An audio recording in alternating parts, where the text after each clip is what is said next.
You see the two of us. What do you think? You think, oh, geez, it's episode 194. We're on the road to 200.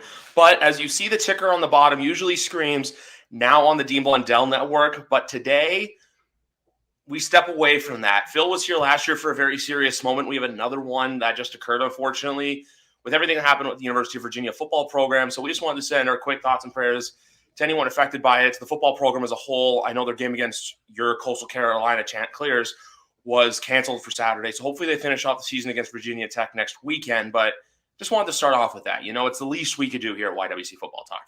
Yeah, and Coastal's done a lot of good things about that. It was obviously sad to hear about that. My thoughts and prayers are with the family and everything like that, and everybody involved. But yeah, Coastal's game was canceled. I actually didn't know it. I was just while you were talking. I wanted to look it up because I didn't see if it was canceled. I assumed it would be. So yeah, I just saw that it was canceled. So that's good. That's way too soon to be playing a football game. Eventually they'll have time. That'll help them heal down the road. But yeah, too soon to play. So it's just sad, man. It's just more and more. It seems like every day we're coming on here talking about some kind of tragedy. So I'm just over it. But can't be over. You got to keep going and just stay strong and just try to prevent these, man. Like I'm not to get political, but we got to prevent this stuff from happening as much as we can. It's gonna happen anyway. But we just got to do our best. At least put our effort into trying to do our best. Sometimes you just can't avoid it, but. Exactly. Very I sad. also know I do a lot of stuff on the fly, but the one thing I want to say quickly is just the three players quickly, which was Lavelle Davis Jr., Deshaun Perry, and Devin Chandler. So those were the three players that were killed. So I just feel like bad if we had said like just the thoughts of the programs of the prayers. But I feel like Yeah. Say their names. Yeah. say their names, let their names be heard. I know neither of us are Virginia Cavalier fans or University of Virginia fans, but at the same time, too, it's like we said, it's the least we can do. Obviously, like, look, we're not like it's not like this is a huge podcast, but at the same time, it's like the least you can do. It's just it's some thoughts and prayers. Hope for the best. Hope that the families can get through this best they can because it's unspeakable what happened, and the fact that it was a former player who committed the crime just makes it even a little bit worse, in my opinion. But Yeah. I don't want to focus too much on it. Just like I say, And Coastal just started. Like this is going to be our first game in a several year series with them. So it does suck that we had something this bad has to ruin what could have been a good series between us. But we'll get to that eventually. That's not important. But exactly. I just hope the family. I mean, that's hard, man. Exactly. But I'd put Thursday night's game in here, but right now it's Thursday, November 17th at 8:06. And there's a game in a minute that I'm really glad we waited till tonight to record for obvious reasons.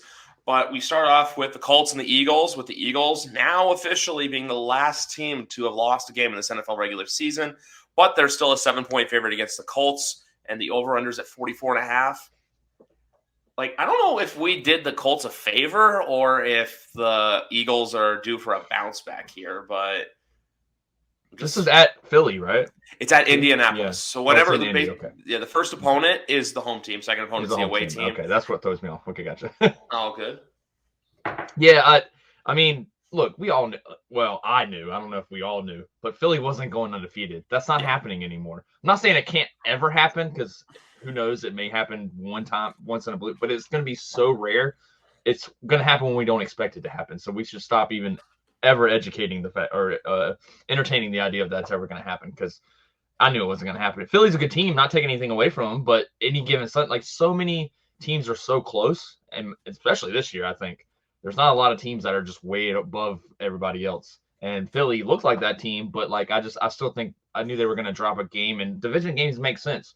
Washington just has everything to fight for. Yeah. I'm not saying that was a game I thought they would lose, but I thought like they could. I thought it was definitely an option for them to lose. So, and they can't stop. I'll tell you, we found a weakness in that game.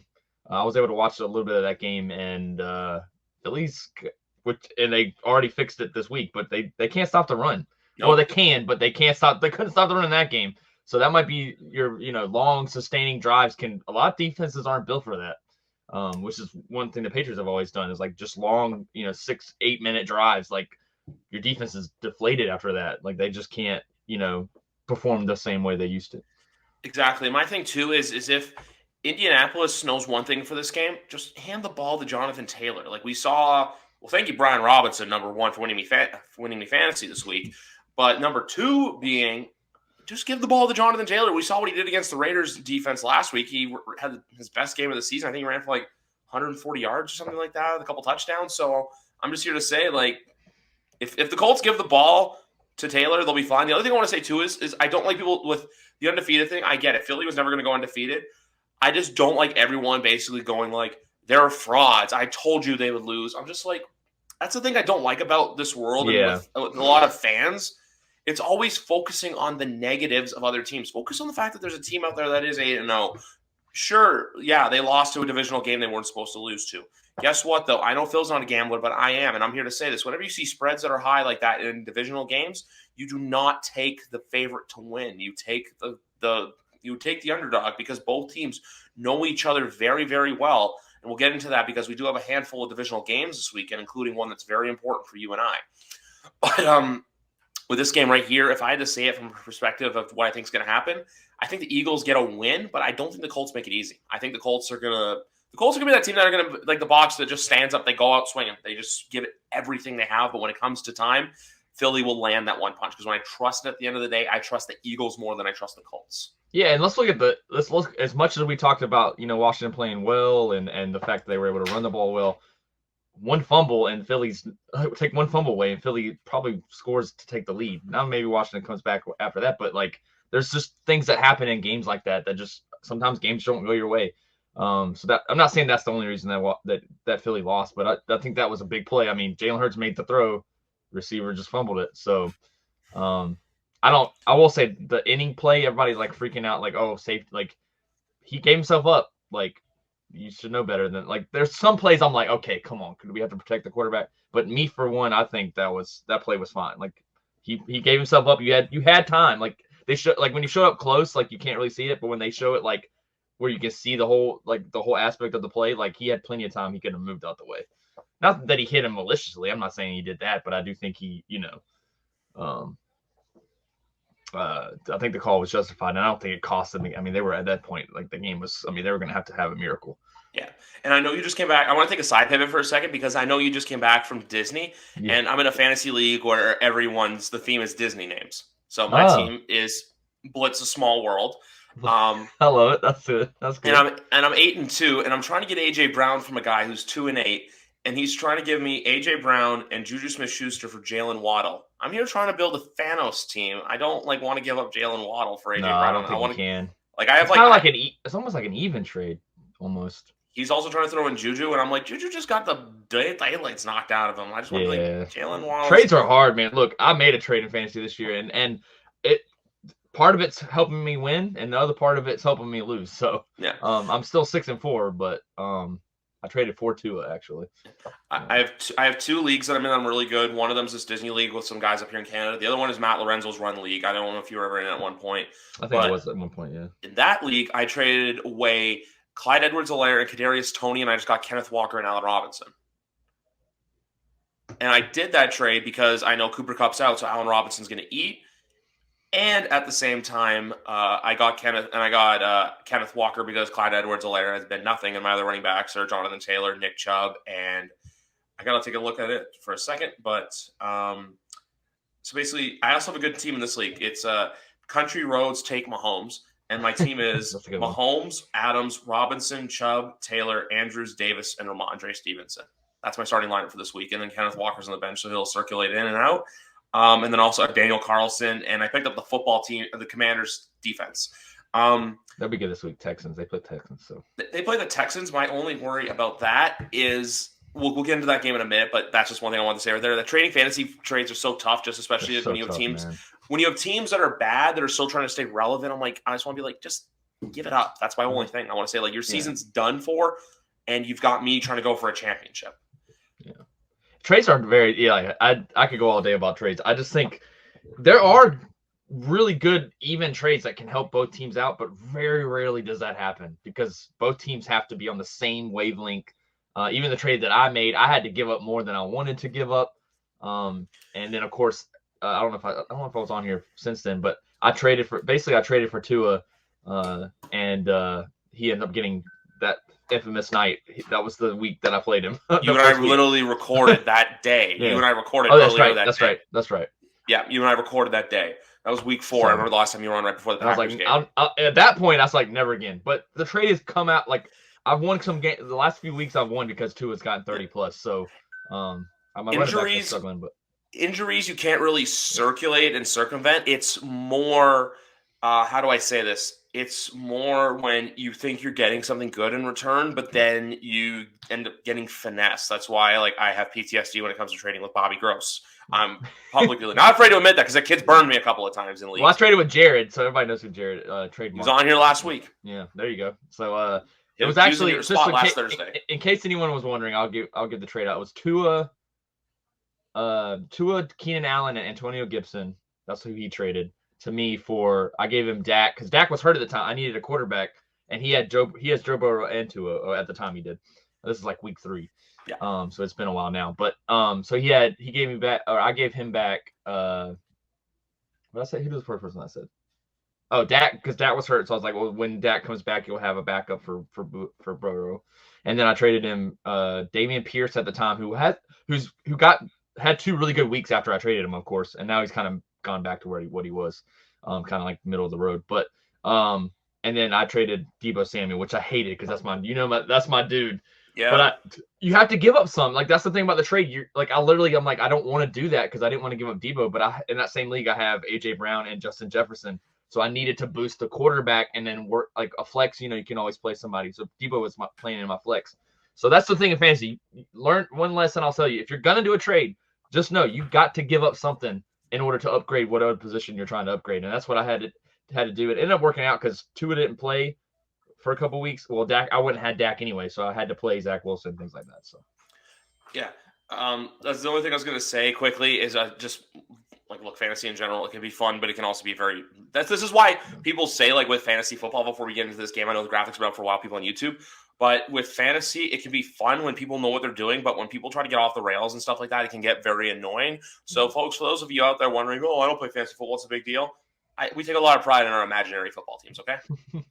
For sure. Oh, I'd spend more time than I would like to admit looking at it and seeing who I need to play. Everyone checks the Yahoo app daily. And I only say that because I don't like doing ESPN and I haven't done the NFL's league. I have one ESPN league and I can't stand the format of it, but I used to be an ESPN guy too. But I haven't done the NFL.com one in years. Oh God, that was my first fantasy league ever. I think I did it on NFL. Same. My first one was NFL.com and it was fine at the time, but then once I got into the Yahoo world, I'm like, I'm not going back. Yeah. So we got the Saints and the Rams. It's just wild to me that to think that 4 years ago, this was the biggest rivalry in the NFL. This is the NFC Championship game. Now both teams are 3-6 and 3-7. You went from, like, I know Jared Goff's not really a big quarterback. Like, you went from Jared Goff and Drew Brees to Andy Dalton versus probably John Wofford because I haven't heard anything about Matt Stafford. I thought they said he might play. He might play. I'm going off it though as I see if he's not because we haven't heard yet. If we had heard he's playing, that's true. Different story. We'll probably hear by tomorrow, I think, if he's playing or not. Yeah, good point. My thing with that is, though, if it's John Wofford, I'm going Andy Dalton because for as bad as Andy Dalton's been this year, I just trust him more. And the Saints always kind of come in and win those games that, where it's like no one expects them to. They even hung in tough with Pittsburgh last week. So I'm still going to take the Saints to win the game. By how much and how many points are scored, I don't know. This rings of like an ugly football game. This like reeks of like a really low scoring game, especially considering both defenses can still play. Yeah, and aren't the Rams like the epitome of Super Bowl team drought? Like the next year, probably didn't word that right, but they took the word hangover and added hangover, that's the capital letters to every single letter. Sometimes you see it where it's like, okay, there's a little like I thought Cincinnati would have it because they had that like dream season last year where like no one doubted them and like no one expected them to go anywhere. But with the Rams this year, I think it was just one of those, you know what? Hey, we got our one. We're good. And then out of nowhere, I think it's just a mix of things. I think Stafford's more hurt than we think. I think he is. The coaching's a lot of things there. And that's the other thing, too, on Sunday.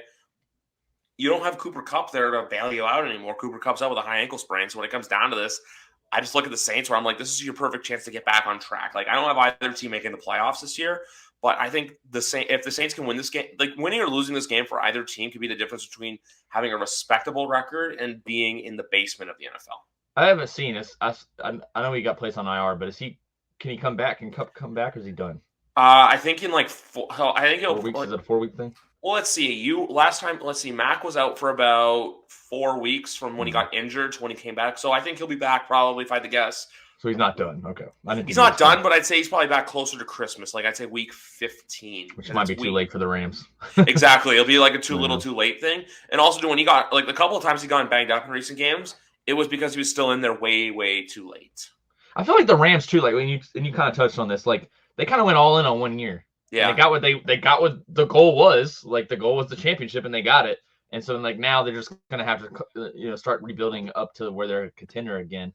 And of course, you got to be healthy too to even be relevant. So it's like the fact that they can't stay healthy. I think if Stafford plays in this game, I like the Rams because I don't trust Andy Dalton as far as I can throw him. And he's killing my fantasy team. I don't have Andy Dalton, but I have Olave and I have Kamara, and I feel like they're very inconsistent. So it's hard to know if you got you don't want to bench a guy that's going to score 40. So and then start him and he scores. They both got 7 last week from my league, but yeah, I think if Stafford plays, the Rams win. But if not, I'd probably lean towards the Saints with you.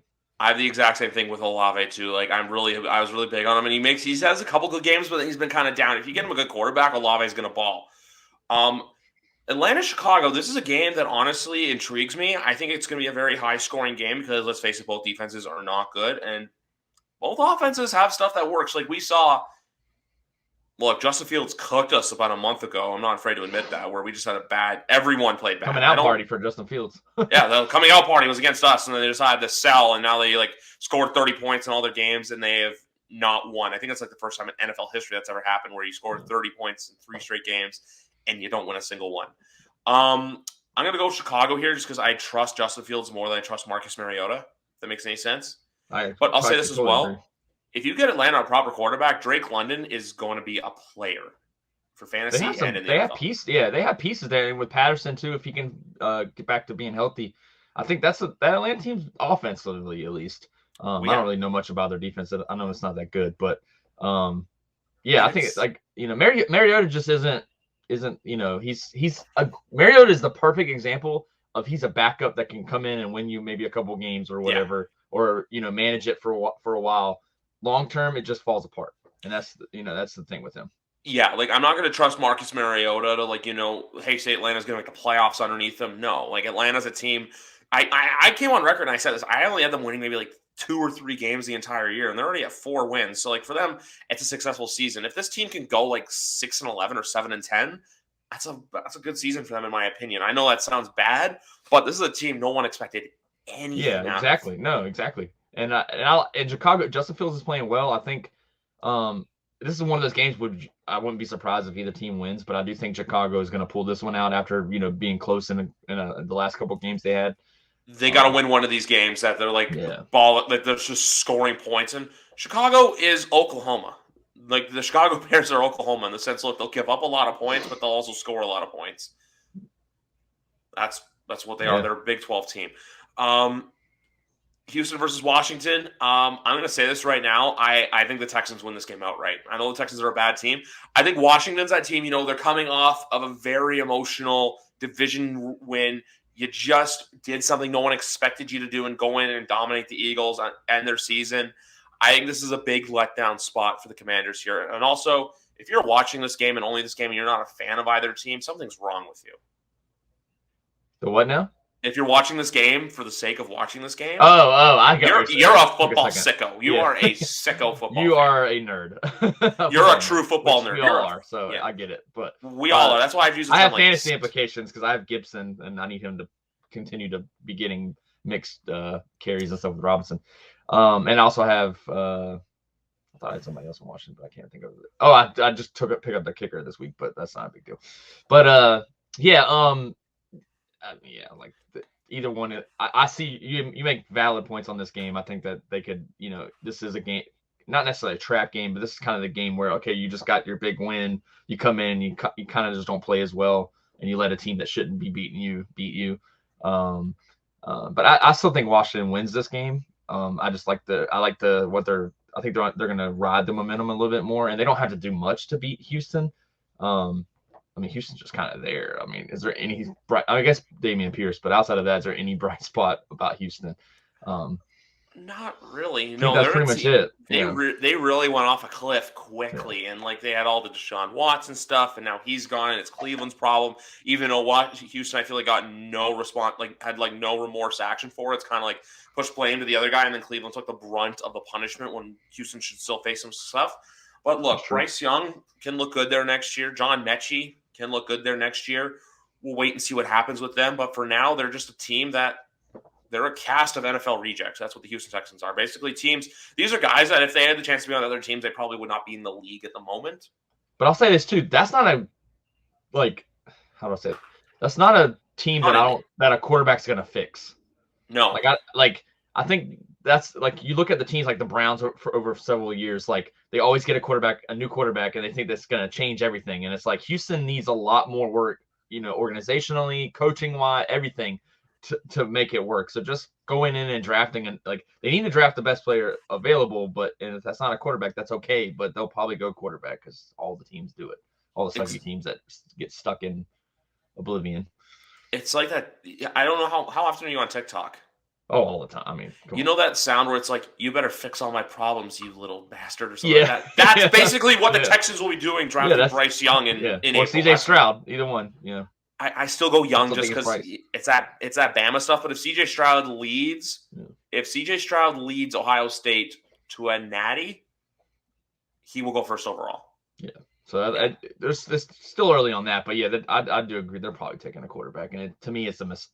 I'm not saying it necessarily. We'll see. I don't want to say it's a mistake, but I just think that's not going to fix anything. You're going to need to build around them and all that, and I don't think they have the greatest plans over there. But whatever, we'll see. All right, I'm just going to say something. Are you ready to do it? Are you ready? You ready? You don't want to talk about it. He doesn't know what I'm talking about. Yep. We ready to talk some Patriots football? We're going to do it. Let's do it. We're going to do it. We're going to talk some Patriots football. Let's do it. I've been getting it from some certain Jets fans out there. I think they know who. I think he knows who he is. Danny. That this is a wear black. This is the Patriots' funeral. Their season ends on Sunday. I will say this on the record right now that the Jets need this win more than the Patriots do for the morale standpoint. We you know what I mean, though. Like if the Jets can come into Foxborough after getting embarrassed. They got an emotional win against the Bills 2 weeks ago, have their bye week. And if you can go in, basically, Danny's told me this all year, that their season has been about defeating their demons. Yeah. Their season has been about conquering everything, which they're a great football team. I just think that at the end of the day, this game's going to come down to which quarterback fucks up the least. And when it comes to the Jets, Zach Wilson his stats against the Patriots is terrible. So this game's going to come down to basically which quarterback can play better. Yeah, and Zach Wilson, the thing is, he looked pretty good first half, right? Like, it's just, he always gets in his head and tries too much. Like, this is the Zach Wilson that I've been preaching about from day one. He's good when he's, like, doing everything, but when he reaches adversity at all, that's it. Like, throw the ball away or, like, do this. Like, it's just, there's tons of things I could go on about Zach Wilson. But, yeah, I agree. Mac got saved by a personal foul. Like, I'll say that. That was roughing the passer. Oh, sorry. Yeah, there you go. Roughing the passer, like that was one of the worst throws I've ever seen Mac throw. Like, so luckily he got saved from that and he bounced back. I think Mac did well. I keep having arguments with people like, Zappy's better. And I'm like, I just think Mac Jones, if his head is in it, like is a better quarterback. I will say that. I think Zappy was the right when the backup comes in and is able to hold up. It's like I said with Mariota.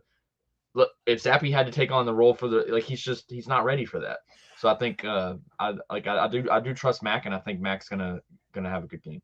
You know what Zappy to me is what Marcus Mariota is. He's a reliable backup that can come in and win you games. Zappy's not who knows if Zappy can be the guy, but when I compared Zappy to Jarrett Stidham, we got Jarrett Stidham in a sample size in 2020. We knew he's not the guy to be the backup quarterback.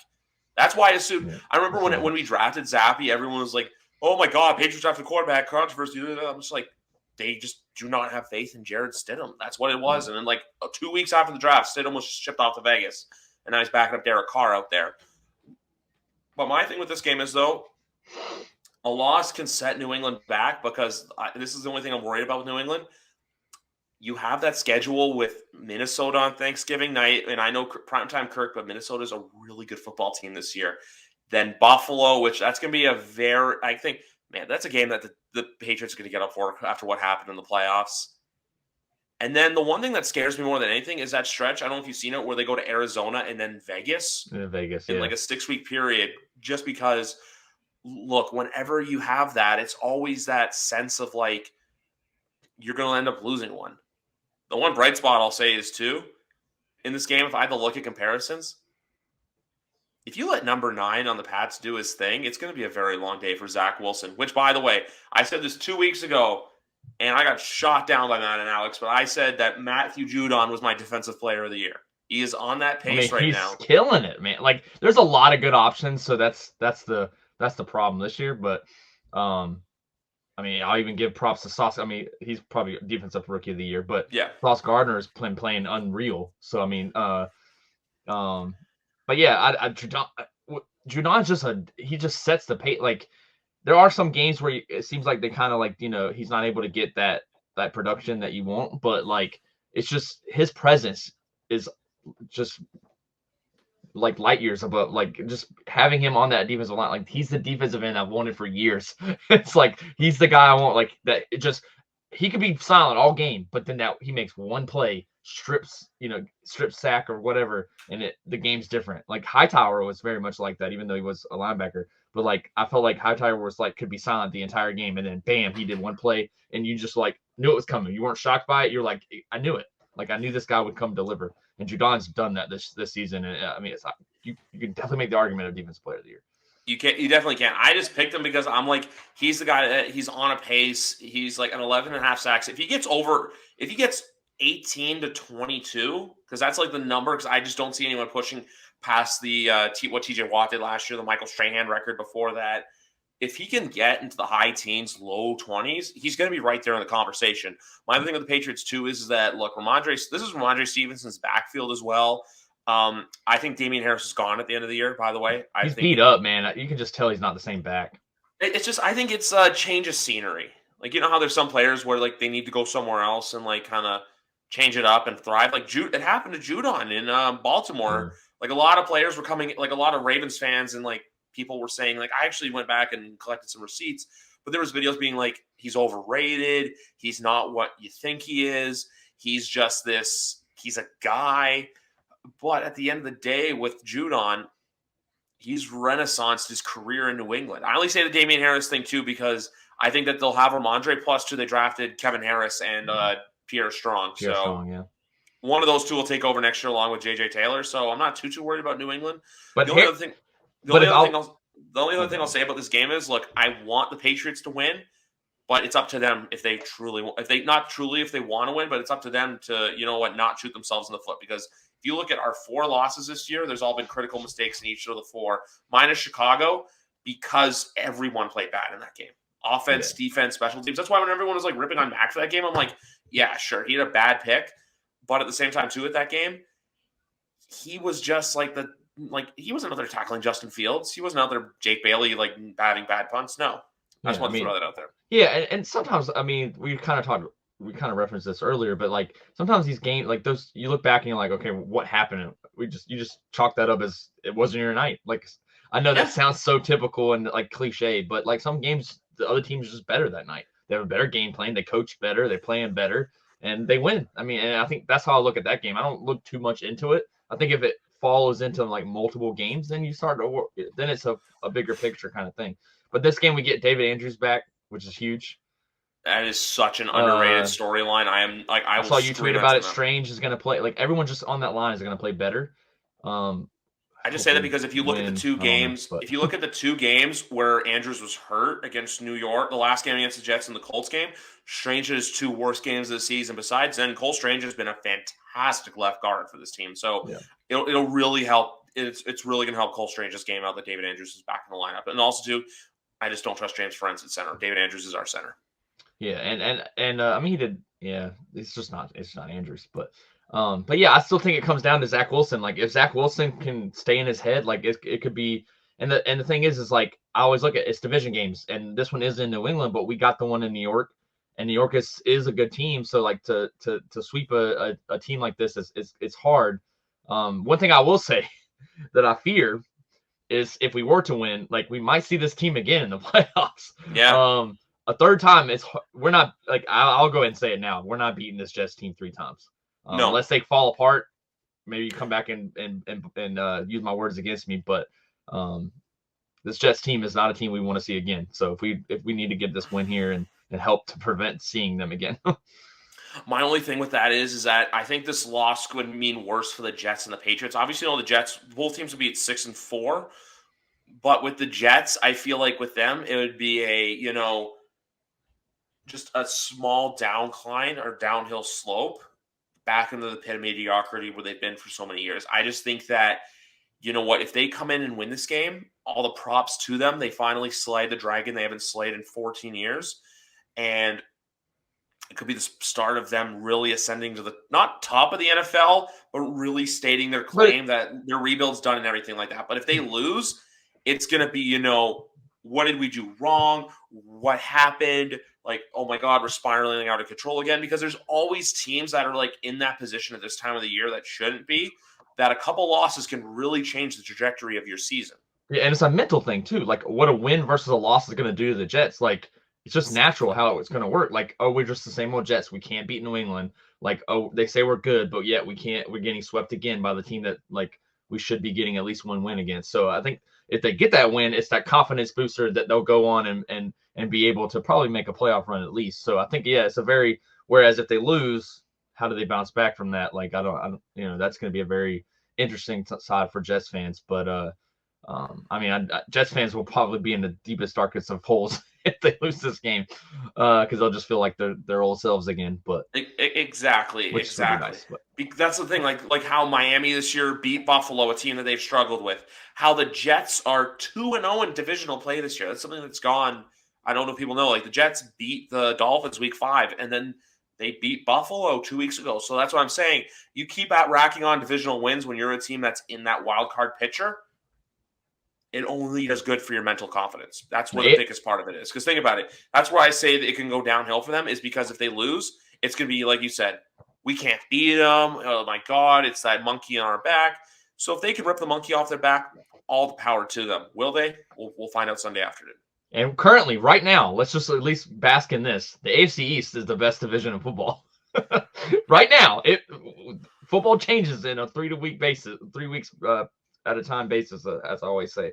But right now, best division in football right now. All teams are in the playoffs. We were on the AFC West so much, like everyone was going to be a 9 or 10 win team. That's not the case of the AFC West anymore.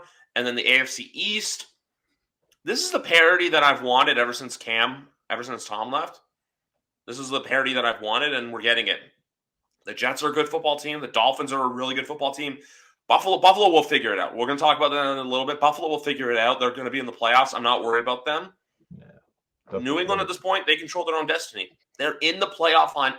They are where I wanted them to be. They're in the playoff hunt in November. You're in the playoff hunt at Thanksgiving, U.S. Thanksgiving. And that's all you can ask for. Because when you look at the AFC right now, I can see like 7 to 9 of the teams making it. Like the only teams that I like besides, like if you look at the standings, you can see Kansas City getting in, Tennessee, Buffalo, Miami, New York, Cincy, New England, LA, and there's one more that I'm Baltimore. Yeah. So those 9 teams, 7 are going to make it. And to be honest, like things can change. Like obviously right now I wouldn't put them in, but can't write out Denver just yet. Like I know that they don't look good, but they're still in the hunt. Like they're still a team that, depending on their schedule, I haven't looked at their schedule, but I'll pull it up for you. They could still pull off some win. Like looking at their schedule, I'll say differently. So when he pulls it up, we'll see. But I'm not. Trust me, I was actually one of the ones not big on Denver. I'm like Russell Wilson's going to struggle. Even though I actually like Russell Wilson, but going in, I was like, I just didn't think that they were going to be this hype team that everybody thought, because I think people just thought, Peyton Manning came there and just changed the atmosphere. Like the dude was basically a coach. Who was coaching was just an added bonus. Like Russell Wilson actually does need a coach. Like He needs someone. He's not that kind of quarterback. He can play well, but he needs to, someone to actually also manage the game well, which by the way, Hatchet has not done. No. Terrible. So they play obviously the Rams. They play the Rams. They play the Raiders this Sunday. Then they go to Carolina. They play at Baltimore. They play Kansas City. They play Arizona. They play the Rams on Christmas at 4:30. And then they play the Chiefs and the Chargers.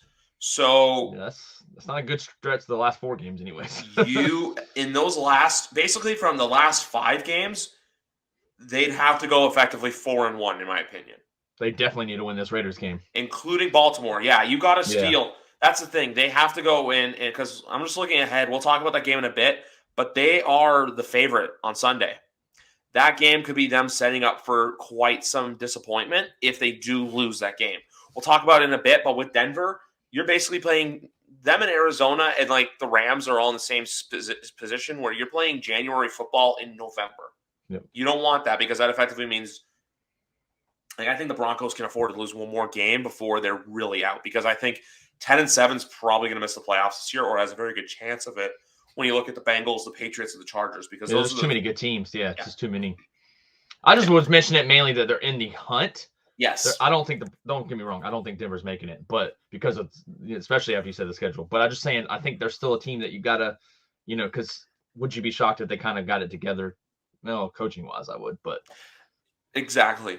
Exactly. That's the thing. If they can get it together now, it's one of those things too where even like, hey, show some stuff for next season, but don't do that because everyone's going to get so high on you where it's like, oh my God, is Denver going to be back? But I'll say that their defense is so good that if their offense just was competent and they didn't make stupid decisions, I think that they're in every game. So that's why I said that they're still kind of in the game, because their offense is just whatever. But their defense is keeping them in games. Like that goofy stat that showed that if they had scored 18 points in all their games, they'd be 8-1 right now. Yeah, there you go. Perfect. Great stat, Griff. Great stat. It's fucking goofy. Yeah. Giants, Detroit. Call me crazy. I think this is a potential trap game for the Giants. Oh, yeah. Because we'll think about it. The Giants have the Cowboys on Thanksgiving next week. 4:30, one of the biggest spots of the year. I know everyone say, oh, it's the Super Bowl. American Thanksgiving does ratings. I know earlier this year too, and Detroit as well. I know everyone says the whole, oh, Detroit didn't get any primetime games. That Thanksgiving game is going to be in the top five for most viewed this year. So I'm just saying that with Detroit. But with this game right here, I think that the Giants and their fans might be thinking ahead, like, you know what, hey, we got to beat Dallas. That they're not exactly all eyes on this game. I think that there's a serious chance that honestly that the Detroit Lions win this one. They've won 2 in a row, for the love of God. They're 3-6. The Detroit Lions have the same record as the Denver Broncos. I'm actually also gonna look up I'm gonna do a quick Thursday night football score update quickly. And it is go ahead. 7-0 for the Tennessee Titans. And for those of you wondering out there, Derrick Henry has 4 rush attempts for 17 yards. I was going to place some money responsibly on him tonight, but everyone and their mother decided to, and also DraftKings decided to boost him, which I was just like, no, thank you. So that's just my little TED talk on gambling. But with this game right now, though, like the Giants are in that exact same spot that the Jets are in. They're, I don't want to say fake good, but they over exceeded expectations for this year. And I think that if the Giants were to stumble a bit, look, it says like their true colors are starting to show, because the Giants too, actually, I know I'm going off topic, but I want to read you their remaining schedule because it's not easy. Yeah, while you're pulling that up, I will say the Giants are better than they have any business being. And the reason why I say that is because that offense, while Daniel Jones has done well, I mean, Daniel Jones needs more props than a lot of teams. It's all Saquon Barkley. Right, but Saquon Barkley too. But Daniel Jones has done, like, I've watched I've watched him, and he's managed like some shit, because there's some on that offense where it shouldn't. I think if without him making some good decisions, they're not in these games. So I will give props to Daniel Jones on that, because that offense, I mean, they don't have anybody except for Barkley, like Barkley and Jones. That's it. So that's they're running with that. So obviously, like I said, they have the Lions and the Cowboys, but then they play the Commanders, the Eagles, the Commanders, the Vikings, the Colts, and the Eagles. Oh, that's brutal. That's the you have to. They got to beat Dallas. They got to beat them. You got to beat Dallas if you don't get up, because they lost to Dallas earlier this year. Yeah. And that game was 23-16. And then after that, they went on a winning streak, and then they lost to Seattle. You lose in a big spot like that, that's where I feel like confidence can be a thing, because it's not just like, oh, hey, it's a buried-in game. No, you're playing on a day where all eyes are on you. There's no other sports on. College football, no. I think college football plays, but at the same time too, it's like I don't remember if they do or not. the NFL reigns supreme on Thanksgiving, to where for the Giants, this is why I think you have to get this game, because if you don't get this game, that's where a lot of the confidence can slip away. Oh yeah, you know, you lose, you're going into a huge spot, because effectively, if Dallas wins that game, what's stopping the Cowboys? I hate to say it, but I still think there's a chance that the Cowboys can make magic happen. I think this could be the year. I've said it before, and I'll say it again. I think this could be the year. The best thing for Dallas. I think I've said this before. The best thing for Dallas is for everyone to think they can't do it, because because when they get praise, they never can live up to it. So if they get the opposite of praise, that's the best thing for them. Have adversity, use that adversity, and take it to the playoffs and onward. So they need people to not believe in them. Exactly. Dallas just gets in this Dallas is the poster child for they take love and they're like, oh yeah, we're great, and then they just fall apart. So, but yeah, I agree. The Giants need to win. The Giants need to win that game. Do we want to say anything? Is there anything really to be said about this one? Is there? I mean, if Baltimore struggles in this game, I don't know. Who's starting? Baker. I think Baker is actually starting in this game. I haven't heard, but if he is, I think it's Baker. I think I heard that, but yeah. Yeah. That's the thing. I look at this game. I'm just Baltimore wins. They cover all that. Yeah. Yeah, Baltimore should win. I feel like this is a game that people can overthink and be like, "Oh, Carolina may have a chance." They had that crazy game last Thursday where they won. No, that was against Atlanta. This is a game where Baltimore, put your big boy pants on and go get a dub. Division games you have to I feel like there's in every year you could probably pinpoint to where a really good team lost one of their division games. It's like it's very rare very rare, but it's hard to completely wipe out your division every year. I know New England did it a lot, but exactly. But they also didn't do it a lot too. Miami is a great example of that. Shout out to Mr. Big Rat. Oh, what was actually I was gonna say right here.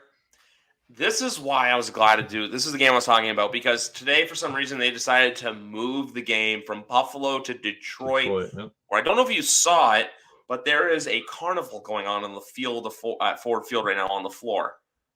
The same floor that John Cena drove a Mustang once upon a time.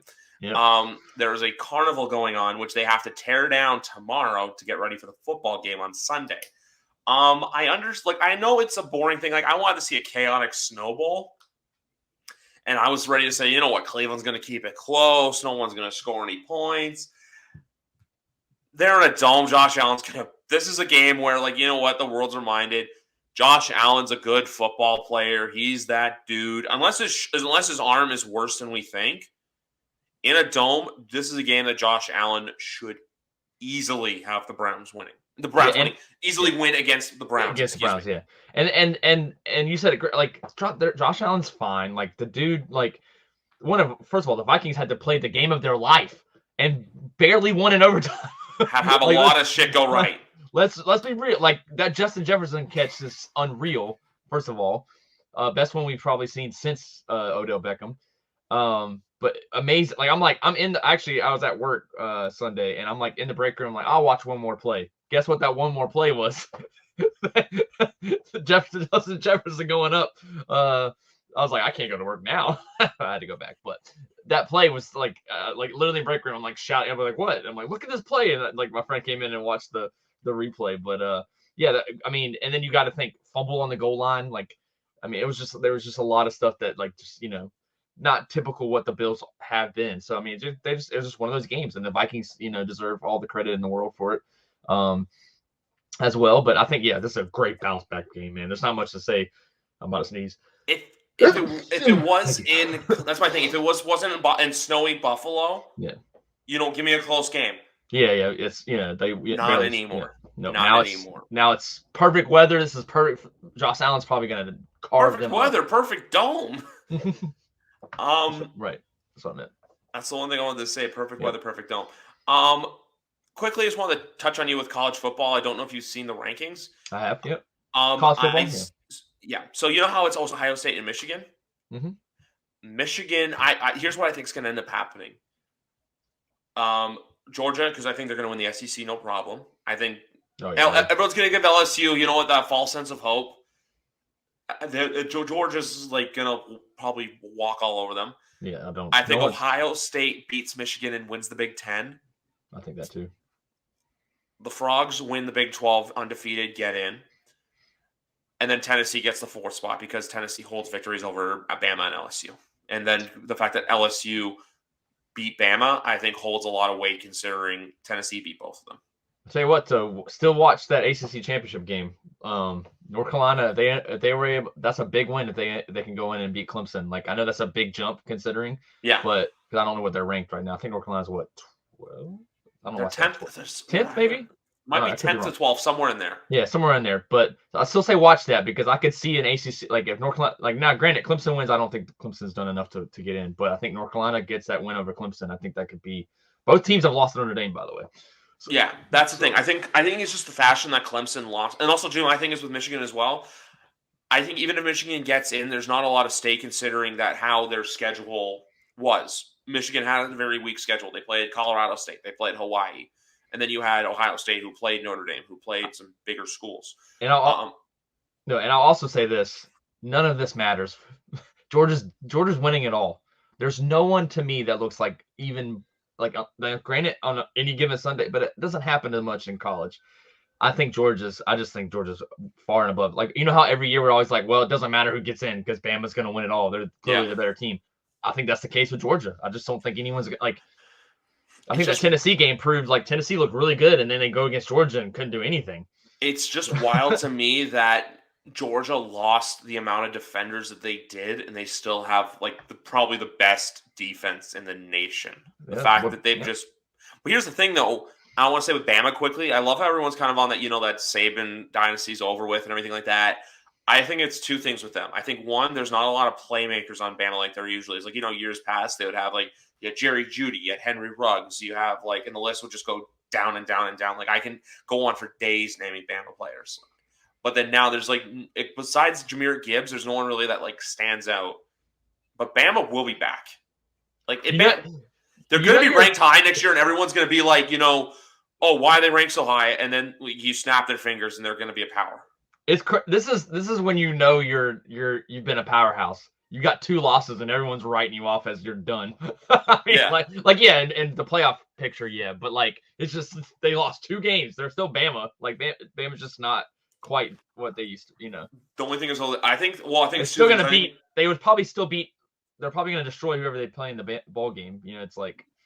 Oh, give them. Can we just get Bama versus Clemson, please, just for fun? Bama, Clemson, in a meaningless I don't know, the Duke's Mayo Bowl in Charlotte. Just give them a random meaningless bowl game. Grayson McCall's been hurt, but I've been preaching for Coastal Clemson. I wanted it so bad. I won't get it this year, but I wanted that game. The only thing I'll say too is I think the SEC is just catching up. That's what I think it is. All these other teams, Tennessee, Georgia, LSU. I think if Auburn hires the right head coach, they'll be back in a couple. They'll take a few years. I don't know what the fuck is going on in College Station right now. Texas A&M is just bad. Spencer Rattler's been kind of rejuvenant for your Gamecocks. Yeah, he's kind of back and forth. I don't he's not the guy we don't know how I feel about him. There's a lot of quarterbacks that can't make the leap from the NFL to thing. Yeah. But I have to go on a side topic right now because we have a guest caller coming in right now. God! What guest caller? What's your name? Ladies and gentlemen, boys and girls, children of all ages, D-Generation Jets proudly brings to you the AFC East champions of the world, the Road Dog, Sauce Gardner, the badass Quinnen Williams, the new age Jets. Zach Wilson is definitely X-Pac. Zach Wilson is definitely... Listen, man. All right. I heard we got a funeral this Sunday, bro. Yeah, I know. Are you ready to bury your team? You guys have your roses ready to throw on your casket or what? Did you have to get all those roses did you get all those roses you threw away after the last funeral we were supposed to have? Listen, bud, that was the best thing that could have happened to this team, bro. I'm glad you took that win. Bro. All right, I'm glad you guys took that win. Because same old Jets, what do those same old Jets do? They fold after that win. What did they do, though? They went out and they beat the Buffalo Bills. They ruined their season. I think we got another season of ruin this Sunday. What's going on? You just missed it. We literally talked about the Buffalo-Cleveland game, and I'm like, now that they're in a dome, I feel like the world's going to be like, oh, yeah, the Bills are good. But no, we were just like, we literally have gone over the 1 o'clock slate, like quick rundown on all this shit. Like, that's fine. No other game matters except for ours this week. Yeah, no other game matters. Screw the rest of the slates, bro. This is the game that should be on Sunday Night Football. Oh, I agree with that. Almost a damn near 10-year anniversary since the butt fumble. If you guys didn't realize that. Oh, I know. November 22nd, 2012. It was a Thursday night. Your guy, Mark Sanchez, runs into the ass. I think it was to John Ferguson. Steve Gregory scoops it up, sends it to the house. 49-19. Patriots beat the Jets. And in that game, that's the last time the New York Jets had their faces on NBC. Will that change? We'll have to wait and find out. But for now, that's the last changing. On NBC. That is changing. That's changing, boys. You guys already went over the game? Our game? Yeah, we talked about it. We basically. But go ahead, say what you want. Yeah. I gotta hear the predictions. I gotta hear the predictions, man. I'll go back and listen later, but I want to hear it now that the sheriff's in town. Did we make predictions? I don't think we did. I don't think we did, but at the same time too, it's our team. It's our team.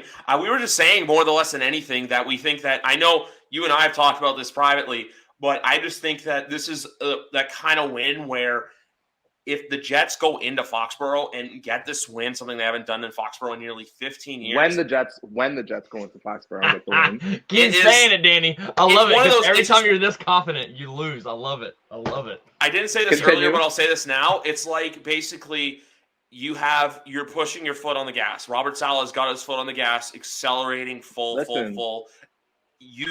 think if you guys, this is what I'll say. You guys losing is him taking that foot off the gas. You guys winning is just full accelerator steam ahead. Because like you said, who do you have next Sunday but the Chicago Bears, who you should take care of handedly? Listen, boys, it's no longer the House of Horrors. Halloween's over. It's not New England. Gillette is not a hard place to go into anymore. All right? The Jets have been in the past 10 years, the Jets haven't been ready for this game since the butt fumble. It's been a joke. The Jets are more ready for this game, more prepared for this game than any other Jet team I've even witnessed, and that's including the playoff win against you guys. I promise you, I'm making a guarantee the Jets win this game on Sunday. Oh, we got a guarantee. Guarantee. Let me tell you. Wear your black. Funeral is on Sunday. The Patriots are done. They're dead. Danny's Twitter is going to be can't Clip miss. it. You need to go on Twitter because when he cries so bad about all these same old Jets, they let me down. Listen. Let me tell you why. You guys want to keep talking about Zach Wilson has to win the game. How about fucking Mac Jones has to win the game? All right. I'm not hearing any more. I think we got the next Brady this year. I think those takes have kind of calmed down a little bit. But listen, crazy anyway. Those are we don't associate ourselves with those Patriot fans. Those are the ones that are just I don't know what to think. Your top 100 player isn't even looking like he's in the top 1,000 this year, bro. That's all I gotta say. He got humbled. That's a good thing. We need a humble quarterback. But listen, there is a target the size of the globe on Ramondre Stevenson's head this Sunday, and that is who beat us 3 weeks ago. It was Ramondre Stevenson. If you think you're getting those little 10 down duck downs to Ramondre all day to move the ball, it's not gonna happen. Mac has to win this game on the outside. Well, Jacoby, you got to stop Jacoby too because you couldn't do that last time either. Yeah, I mean, if the refs can call the proper call, there he goes. Here's the difference, Danny. Here's the difference in a winning mentality team and a losing mentality team. You let a flag change the game and the pace of the game, and that's exactly what the Jets did. I know that's exactly what the Jets let. The energy. Winners don't let that happen. Momentum is a very real thing in this sport, guys. Because that will happen again in this game, and that will be the game. That'll be the changing point. When you play the Patriots, you also have to overcome the referees. We all know that. Every team in the league knows that. That's not going to be the case this year. Period. Nowadays, I said nowadays you have to overcome the refs in any game, no matter who's playing, especially against New England. Oh, whatever. We don't have Brady anymore, so you can't use that. Give me the Jets -7 alternative spread. It's gonna be a bloodbath. What's an alternative? I'll do nothing but shake your hand if that hits. I will do nothing but shake your hand if the Jets win. Basically, Phil, it means that the Jets have to win by a touchdown. That's give me 6.5. Actually, I'm sorry, 6.5 -6.5. Last 6 But and a I'm half. not where I am now. I'm so confident about this game. I have no worry whatsoever. Oh, I know man. Belichick. You hear Belichick all week in the pressers. He knows this Jets team's real. He knows. He always gets up for the Jets games too, though. We all know that. Belichick loves getting up for these games. So literally, it's just going to be 60 minutes of pure football. Like we say, we wish you guys nothing but the best.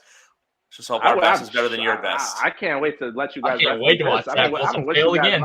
Someone, not this time, but around 4:30 on Sunday, someone on this app, on the app with the Bluebird, that who knows how much longer it'll be around for, will have to eat a giant plate of crow. And we just hope that it's you, and you hope that it's us. That's literally just what's going to have to happen. Wear black for your funeral. Wear black for Zach Wilson's funeral. I'll gladly wear it. You're right. Yeah. Wear black. Wear red. Get ready for Bailey Zappi at halftime, man. Bailey Zappi at halftime. Oh, keep going. Listen, your worst nightmare is coming true, buddy. The Jets are going to be losing one out of two to the Jets is our worst nightmare. I think y'all need to win. This is a must win. This is a must win for the Patriots. Your season. We got our win against the Jets. It's like, but your season is over if you lose. Look at your back half of your schedule, Danny. That's the biggest. You don't even believe that. You don't even believe that. 100% don't even believe your season will be over if you lose this game. Y'all don't listen. He's too hyped up. He'll be all right. When he gets knocked down to earth, when New England does what they've been doing for how many years straight against the dirty Jets, it'll happen again. He'll be down again. He'll talk about how Salai, how you say his freaking name, is terrible, and he's the worst coach ever, and Zach Wilson's not the answer, and it's gonna be great. I can't wait. I cannot wait for 4:30. When I raise my hand in victory and I tweet all my gifts and all my tweets at the Patriots and their fans, cannot wait. Biggest game of the year, boys. That's going to be epic gifts. Either way, whoever wins is going to be epic gifts. It's going to be one hell of a football game. That's all we know. It's going to be one hell of a football game. Like we say, someone's getting the roses Sunday. Someone's going to have to eat a crock of shit. We'll just have to wait and find out who. Yep. That's it. That's it, man. I said my piece. I said my piece. He's been such a good guest. He's welcome to stick around and do the 4 o'clock window with us, or he can duck out. He's free to do whatever he wants. But just remember, folks. Let's go. Let's run through the 4 o'clock. Let's run through the 4 o'clock and the Sunday night and the Monday night. But I will say this right now. For any of you folks, just remember, if the Jets do lose, go back to 54 minutes of this podcast on Sunday. First game of the 4 o'clock window, we have the Denver Broncos taking on the Las Vegas Raiders. Vegas is a 2.5-point dog, over under at 41.5. I just don't want to pick Denver. That's the thing. I just don't want to pick Denver. I do not want to pick Denver. Listen, the Raiders are lost. They're a lost cause. The team hates the coach. Both teams are. They're not. Yeah, but Josh they don't want to play for him, and they're not gonna play for him, as you clearly saw when they lost to Jeff fucking Saturday. All right, the Raiders should lose this game. Look, I'm not going to defend Josh McDaniels because I agree with everything you're saying about him, but I think there's something else going on. Like you got Derek Carr and Devontae Adams saying this team, half this players don't care. Like I don't think that's like more than a coaching problem. That's like there's a locker room problem. Listen, this same team, there's not a lot of turnover of talent that went to the playoffs last year. I mean, that just sounds and you got to blame coaching for that, honestly. Well, I agree. Yeah, it ultimately comes down to coaching. I'm not saying. I think that. I always said they should have kept Rich Bisaccia. I thought he earned that job last year after that toxic situation to still turn around and get that team in the playoffs. I would agree with that. The Raiders, the reports came out yesterday. Mark Davis is broke. He can't afford to hire another coach. So, is that true? I didn't hear that. I want to go off on a side tangent about that because that's been something that's been talked about by like the True Football podcast for like a while now. But teams like the Raiders and the Bears, like when the Bears owner, Virginia McCaskey, who's like pushing 100, passes away, and when Mark Davis's mom passes away, they're going to have to sell the team because they don't like basically the Davis family. It's the Raiders. Like there's no other suits of income. Like, look, I don't know what Danny can let me know on this, but like Woody Johnson, how he got rich, but like, Robert Kraft has stuff outside of the Patriots where he got his fortune, Phil, but Mark Davis is not going to have any money. He's going to be losing money. So why not take a probably $10 billion payout by the time, because someone's going to pay a hefty price tag to own the Vegas Raiders. So I'm just saying that right now. I'm just giving you guys that warning right now. That's going to happen with both those teams because they're mom and pop shop teams. They're not your typical, owned by these corporate billionaires and stuff like that. It's not like Mark Davis has Jeff Bezos money. So when I saw that article, it was sad to see, but I'm not shocked by it. But no, with this game right here, I think this is a game. You know what? Danny's can convince me. I think, they don't want to play for McDaniels. I think the Broncos find a way to win this game. And you guys should be cheering against the Raiders, man. You guys should be praying to get Josh McDaniels back in New England. Absolutely. Well, we're gonna lose to him week 15. I've already penciled that in for like 6 months now. I hope so. I hope so. No, I'm looking now. I don't have early up before the preseason. I might have said that, but no, this Raiders team. No. Like remember when we lost to the Lions in 2018? Matt Patricia. That game better be flexed out, by the way. Oh, I think it. You know what? Let's look at that. Right it now. has to be. I would think. So, like, you know what, Danny? You know what I'm talking about? Isn't it like Buffalo Jets or Miami Jets that week? No, that game's. What is that? 16? Week 16? Week 15. The Jets play the Lions. Okay, yeah, that's that Miami Buffalo game. It's Miami Buffalo. That's what it is. Mm-hmm. That game's probably going to go in because that's the week where there's Saturday night football. I bet that Miami Buffalo game is that Saturday night primetime game. Yeah, that's probably it. Yeah. But let's look at the other options here. What are you going to put in there? Saints Falcons? No. Eagles Bears? No. Jags Cowboys? No. Colts Vikings? No. Dolphins Bills we talked about. Lions Jets? Sorry, Danny, but no. No, he already said no. Giants Commanders? Maybe. Yeah, it's possible. It's possible if the Commanders keep winning. The only other game I could see here is Titans and Chargers, but I don't know if they're going to let the Titans, if they're going to let the Chargers have 3 Sunday Night Football games in a 5-week period. Yeah. And then the other option is Bengals and Buccaneers, but I feel like that's a game that, CBS has it, and CBS probably paid money to have. Burrow versus Brady. So I feel like the only option to flex out for that game is Giants Commanders. And then with week 14, for everyone wanting Russell Wilson out of prime time, the NFL is not going to flex out Patrick Mahomes out of prime time. That's just not going to happen. I don't know. If Denver keeps losing, they might have no choice. No, like I said, Patrick Mahomes is like that. I think there's certain players they won't flex out. Like why I was talking to Danny the other day about the Dallas Cowboys and the Colts game. That very well could get flexed out, and it should. I just feel like you're going to see Jerry Jones lose his shit and probably not do that. Pittsburgh versus Cincinnati. I'm sure NBC wants to see Odell in the Cowboys uniform anyways on Sunday night, so they might leave that in. You may see him on Thursday afternoon next week. Pittsburgh versus Cincinnati. I'm going to go off the rails here. I like Pittsburgh as an underdog. Cincinnati, too, 0-4 in divisional play. Let's not forget, though, Pittsburgh already beat them. Yeah. So this is a good bounce back for Cincinnati. I like Cincinnati a lot in this game. I think Cincinnati. Yeah, I think Cincinnati's starting to roll now. Yeah. They just came off the bye. Plus they're not going to forget soon. Yeah, they're not going to forget that first game either. So Kenny Pickett won't be able to go blow to blow with Joe Burrow. No, he won't. And even though I will say the Steelers are different when TJ Watt plays, but I still like the Bengals. I would love the Steelers win, though. Don't get me wrong. Yeah, I think the Steelers can at least cover this game. I think the Steelers can at least cover the 3.5, but I don't know if like I said, I think I'm gonna go with them to win. I don't know if they will. It's not my most confident pick, but I do like them to at least cover. Give me a George Pickens breakout game for the fantasy. I like that too. Minnesota versus Dallas. One thing I'll say about this game is I like that over 47.5. I like that over a lot. It'll be a 13-3 game or something. But here's the thing. I feel like everyone and their mother is going to be on Justin Jefferson props. Like Danny probably knows this. Everyone and their mother is on Derrick Henry tonight, which, by the way, quick update in that game. It is 7-6 for the Titans right now. And yeah, I need this Henry touchdown right here. He's 3 carries for 43 yards. This is – they missed – wow, that extra point was blocked for Mason Crosby, so that sucks for him for fantasy. But it's 2nd and 10 from the 13 right now, and that's that game. With this game, though, Minnesota-Dallas, I like Dallas just because I think, Minnesota coming off that very emotional win, what was I going to say? They basically kind of lay an egg, and also, too, it's that whole, typical Kirk Cousins letdown spot. That being said, I want to see Minnesota win because I want to see Minnesota confident going into Thanksgiving night next week, but we'll have to wait and see on that. Yeah, give me Dallas in the bounce back spot here.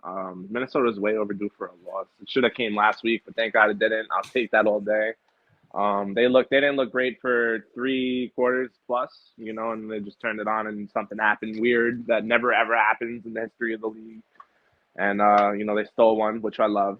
But yeah, man, no, everyone's gonna be on Jefferson. Thielen's gonna have to win this game. Dalvin Cook's gonna have to win this game. I just think I think the Cowboys, they're due for a win here after losing to Green Bay. Also, when it comes down to it as well, I trust Dallas's defense more than I trust Minnesota's. Oh yeah. Yeah, I agree. I think this is exactly what you guys said. I think Cowboys win this game. It's a good bounce back game. They, lost a game they shouldn't have lost to Green Bay, and the Vikings, won a game they shouldn't have won in a sense.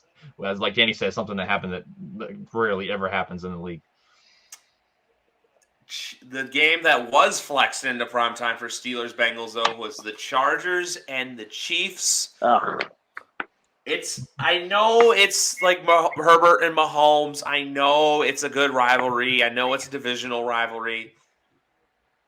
But I'm going to say this right now. Give me the Chargers to cover the spread. I think the Chiefs win this game because they're the better team. They're still my Super Bowl pick, by the way. But give me the Chargers to cover because the Chiefs I do not trust with my life to cover a spread. Yeah, go ahead. Good. No, I was just gonna say I think that Herbert has not played. I mean, granted, there's been injuries on that team, but he's playing with fucked up ribs. We all know that. He's not right. He's playing hurt, but he's not the same Herbert we've seen before. So I think that's why the Chargers are a big part of struggling. And then coaching is still not good in LA. But yeah, I like Kansas City to win. I like them to cover too. I don't think this is close. Yeah, the Chargers, they get some reinforcements back. I think Keenan's playing. Mike Williams should be back. So I don't know what's going on with Juju. I doubt he passes that concussion protocol. Yeah, probably not. So they'll have they might outweapon the Chiefs in this game. But I'm hoping for a Chiefs win. We all need that for playoff implications. You guys do, I do. Yeah. And I think what's historically since Mahomes just came in the league against the Chargers, hasn't he owned them like completely? The Chargers, they won last year in Arrowhead, but for the most part, it's always been Mahomes. Because I remember, remember Herbert's first game was an overtime loss to the Chiefs, where he came in week 2, 2020, laid out of nowhere, balled out of nowhere, and then kind of just took everything over. From a Chargers perspective, not from an NFL perspective. No, this is still Kansas City's division.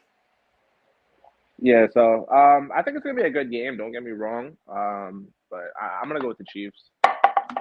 They'll find a way. Yeah, Chiefs. Like I said, Chiefs find a way to win, but Chargers cover the spread. I'm going to say one thing quickly before we get into Monday night. We do have one more international game left. Why? Because Arizona and San Francisco are taking their talents down to Mexico City for the final international game of the year and the first not 9:30 game of the year. And I know Danny was big on this. I was big on this. Oh. The German crowd, best international crowd the NFL's ever had. They announced, I think they're looking to go to Spain and France. And I know they're playing, I think, at least 3 games or 4 games over the next 3 or 4 years in both Frankfurt and Munich. So Germany got its due, and now they're reaping the rewards of it. So good to the German people. We'll see how Mexico City looks on Monday night for the Cardinals and the Chargers. The Cardinals and the 49ers. I'm not going to pick the Cardinals to win, but I'm going to pick them against +8. Usually these Mexico City games are overs galore, so I would slam the over on this. It's always points. The Cardinals have been playing better, for sure. Kyler should be back. They're getting Hollywood Brown back, which is huge. But they just lost Ertz, so I am very much looking forward to Trey McBride to see what he does. I really want him in the draft, but the Cardinals took him a little early, so there's nothing you can do about that. So yeah, man, I think the Cardinals could steal this one. Yeah, I think the Niners, man, it's like they're still like my sleeper pick to potentially make it to the Super Bowl, man. That team, if it all depends on how well Jimmy G plays, but like now having CMC there, like you can have some some stuff taken off of Debo and other players, and I can't think of the name off the top. George Kittle, and so I like the Niners a lot. Arizona, I just don't really, I never can like I feel like they're a team that you never have their identity. Like obviously Kyler Murray's been out, but he'll be back. But like just never know. Like 1 week they look great, and the next week they look terrible. So it's just like I can't really ever feel confident in picking them. So they probably do cover the spread on this because I don't think San Fran's that good, but I do think San Fran wins. The Cardinals are just a tricky team to figure out because when you think they're going to be good, they're not. And when you don't think they're going to be anything, like how last year everyone was saying with them, like, oh, hey, like they're going to make a leap. And then they went 7-0 to start the year. They're 4-6 right now. To use Danny's words from before, this would be a funeral if the Cardinals lost. I think if you lose this, you're basically have to win out to get into the playoffs. So this is a must win for the Arizona Cardinals on Monday night. Yeah, no, I got a little bone to pick with Kyle Shanahan fucking trading for all that draft ammo to give Elijah Mitchell majority of the carries, man. What the hell was that? I already see. Jesus Christ, man. Like, go away, Elijah Mitchell. Jeez. It's just Kyle Shanahan probably being like, oh, I'm just going to go with what I know. No, you have one of the premier running backs in the NFL. Fucking use him. Well, they might have to. If they get they're probably they're probably scared he was going to get hurt. That's probably what they're doing. Probably terrified of losing him, but. Yeah, I don't recommend ever taking any 49ers props because good luck on that. You'll never get that right, ever. The things I like here would probably be maybe a James Conner touchdown or a D-Hop touchdown. Flip that over. Give me a little Hollywood Brown touchdown for the return. Yeah. One thing I will say, though, is that for this weekend, one over prop I like is Josh Allen. Anything over for him with the Dome game now. I was ready to hammer Buffalo Cleveland under. Not anymore. Not ever since they decided, hey, yeah, we're going to Ford Field, which I'm going to say this right now. That's boring on the NFL, but if it's in the best nature of safety for the fans, I understand. Yeah. Well, anyway, Phil, it's been a pleasure getting to talk to you once again. Of course. We're good guys. We let callers into the podcast, aka Danny, stay along for the ride. We'll end on the note of this. We'll end on the note of one thing in particular. I'm the fucking captain now. Just remember that. After this Sunday, I am the captain we'll see. now. We'll see.